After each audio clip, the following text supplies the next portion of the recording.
Membrana plasmática. La membrana plasmática es una capa o biocapa lipídica de fosfolípidos y otras sustancias que limita toda la célula, dividiendo el medio extracelular del intracelular. Las membranas celulares que componen la célula, incluidas las membranas plasmáticas y las membranas internas eucariotas. Las membranas celulares que componen la célula, incluidas las membranas plasmáticas y las membranas internas eucariotas, están hechas de glicerofosfolípidos, moléculas compuestas de glicerol, un grupo fosfato y dos cadenas lipídicas.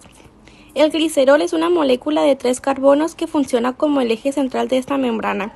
Se forma una geometría que permite que los glicerofosfolípidos se alineen uno al lado del otro para formar láminas anchas.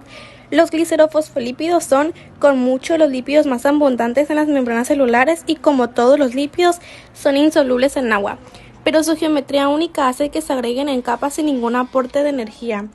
Tienen un grosor aproximado de 7.4 nm y no es visible al microscopio óptico, pero sí al microscopio electrónico, y se sitúa bajo otra capa exterior denominada pared celular.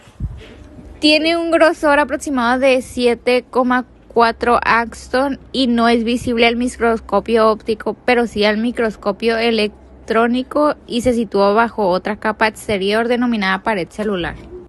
Función. En todo tipo de células, la membrana posee en general las siguientes funciones: protección celular del medio externo, anclaje de citoesqueleto, semipermeabilidad para el intercambio de sustancias, presentando un transporte activo altamente selectivo hecho por transportadores de membrana, ósmosis para la difusión pasiva de solutos como iones, moléculas pequeñas y gases.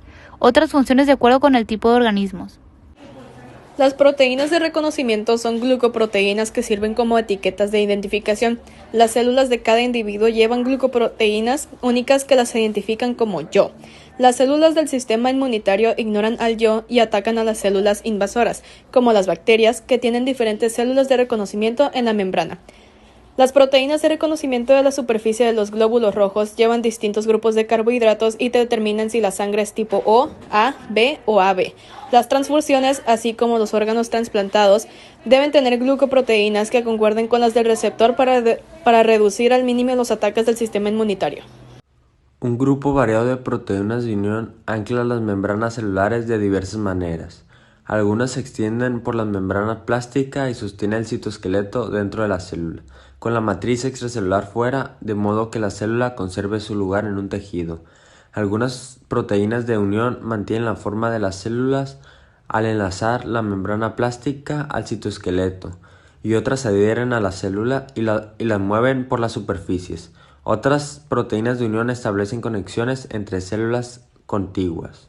Las proteínas de transporte regulan el movimiento de las moléculas hidrofílicas por la membrana plástica. Algunas proteínas de transporte, llamadas proteínas de canal, forman canales por los cuyos poros centrales de las moléculas de agua o iones específicos atraviesan la membrana siguiendo el gradiente de concentración. Otras proteínas de transporte, llamadas proteínas portadoras, tienen lugares de enlace en los que se unen temporalmente a las moléculas en un lado de la membrana. Enseguida, estas proteínas cambian de forma, a veces tomando energía del ATP de la célula, pasan moléculas por la membrana y depositan del otro lado. En secciones posteriormente se describirán estas proteínas de transporte. Difusión simple y facilitada. El transporte pasivo lleva sustancias de una zona de mayor concentración a una de menor concentración, a lo cual se le denomina a favor de la gradiente de concentración.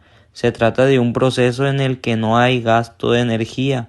Entre las moléculas que pueden ser transportadas por este tipo de mecanismos se encuentra el agua, el oxígeno y el dióxido de carbono. Se puede llevar a cabo mediante dos rutas: la difusión simple y la difusión facilitada. La membrana plasmática no solo define los límites de la célula, sino que también le permite interactuar con su ambiente de forma controlada. En la difusión simple, las moléculas atraviesan la membrana dirigiéndose al sitio donde existe menor concentración.